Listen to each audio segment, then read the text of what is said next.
What's going on, everybody? Welcome into Vikings Now. My name is Patrick Seatman. I'll be your host for today's show. And coming up, we're going to be going over 5 dream scenarios that I cooked up for our Minnesota Vikings in the 2023 NFL season. Just overall, I got 5 moves, kind of accomplishments for a couple players that I think if that happens, the Vikings could have a very solid season upcoming this year. But before we get into my 5 reasons, guys, help us reach 13,000 subscribers here on the channel. We only need 52 of you guys to hit that subscribe button. We're closing in on this mark right now. So if you guys could help us out, hit that sub button, a quick, easy way to do so. It really mean a lot to me as well. So go down there, hit that sub button.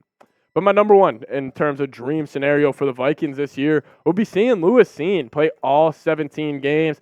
I don't think there would be something that would fire me up more. If I saw Lewis Cine out there repping the purple and gold for the whole entire NFL regular season. And if you guys remember, man, this guy was an absolute dog back at Georgia. Like, he had that left compound leg fracture that happened in London versus Saints, so we really didn't see him kind of play at all this past season. But back at college, his career stats, he was a tackling machine as a kind of a box safety, kind of deep zone safety hybrid, but he had 144 tackles, 3 TFLs, 2 INTs, and 14 pass breakups.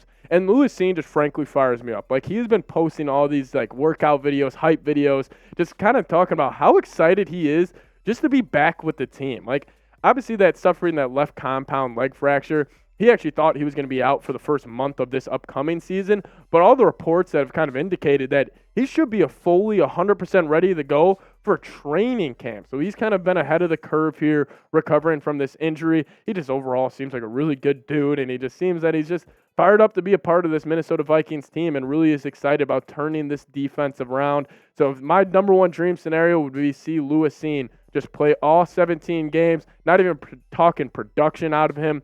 Just stay healthy. That would fire me up more than anything. That's my number one dream scenario for the Vikes.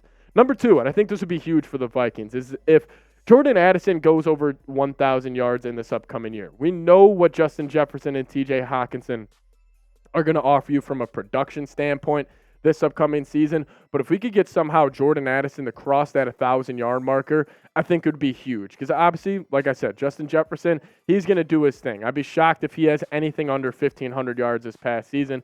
But if we could get that elite wide receiver 2 production from Jordan Addison, I also think it opens it up for guys like KJ Osborne and even a guy like Jalen Naylor in these 4 wide receiver sets. I think the breakout's coming for Addison.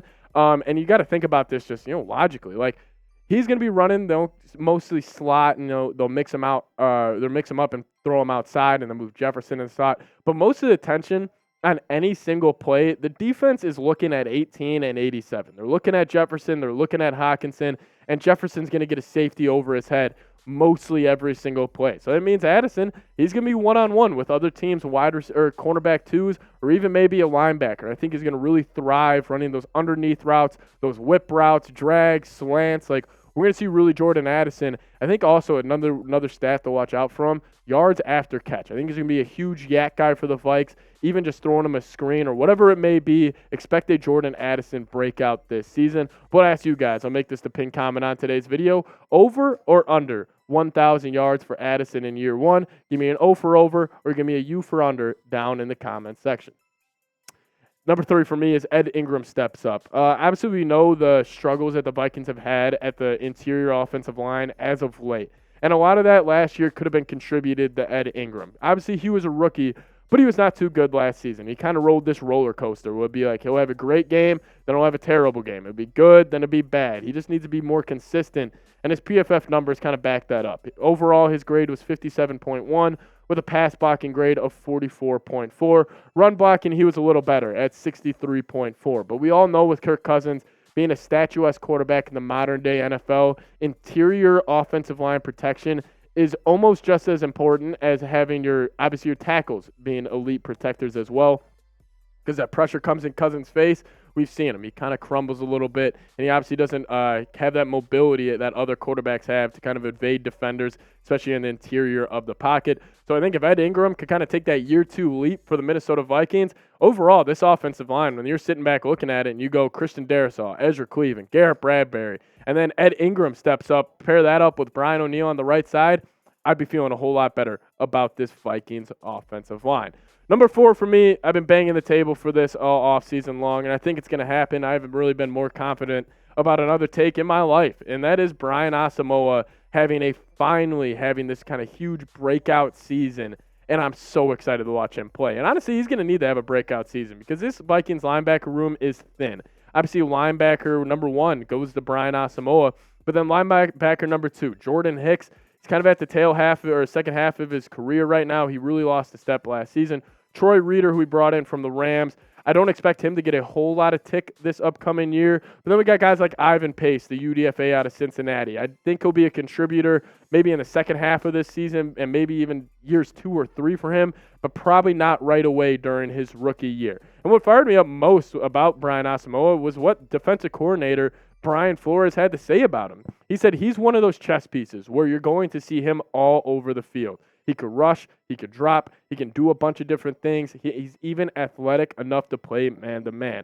I am more certain about Brian Asamoah having a big year in Brian Flores' system than probably any other take I've ever had in my life. Like, I think Brian Flores, what he's going to be able to unlock with a guy like Asamoah is going to be special. You know, we talk about the word versatility so much this offseason. Brian Asamoah is that. Like, he can do it all. He can go man-to-man on a tight end. You can blitz him off the edge. You can drop him in the coverage. He can be an elite run stuffer. He can just be an overall playmaker for your defense. And I think Brian Flores is going to get that out of him. And maybe he's not going to have that Pro Bowl, All-Pro season right away, but I think we're going to really kind of Brian Asamoah, I think he's just going to be more of a household name by the end of next season. I'm super confident about this. I think Brian Asamoah is going to be fantastic for the Vikes next season. But number 5. The Vikings are going to win the North again. And this is a dream scenario and also a prediction for me. Obviously, this would be awesome, the Vikings winning the North here for a second consecutive season. But it's kind of the disrespect that kind of plays into this. You know, if we look at the odds for this next upcoming NFC North season, like the Lions, I wouldn't call them overwhelming favorites, but they're strong favorites at plus 145. The Vikings second at plus 270. And then the Packers at plus 350, Bears sitting down there at plus 420. I just think the Vikings, I think this is probably going to be bulletin board material for them all offseason. They understand the hype the Lions have been getting. I mean, the Lions are freaking having the opening night game on Thursday night in Kansas City. Like the NFL, that kind of shows you what they think about the Lions in terms of where they land in the NFC North. Like everybody thinks this is the Lions division to win or Lions division to lose. And I just think the Vikings, I think they're going to shock some people. And this is a team that won 13 games last year, and they just get no respect from any NFL media members, anybody, no matter where you're talking football. It just seems like the Vikings, there's nobody who's really buying into them. I think they're going to have a pretty good year, and I think they're going to win the NFC North. But I'll ask you guys, will the Vikings win the NFC North next season? Give me a Y for yes or give me an N for no down in the comments section. I'm assuming I'll see tons of Ys down there.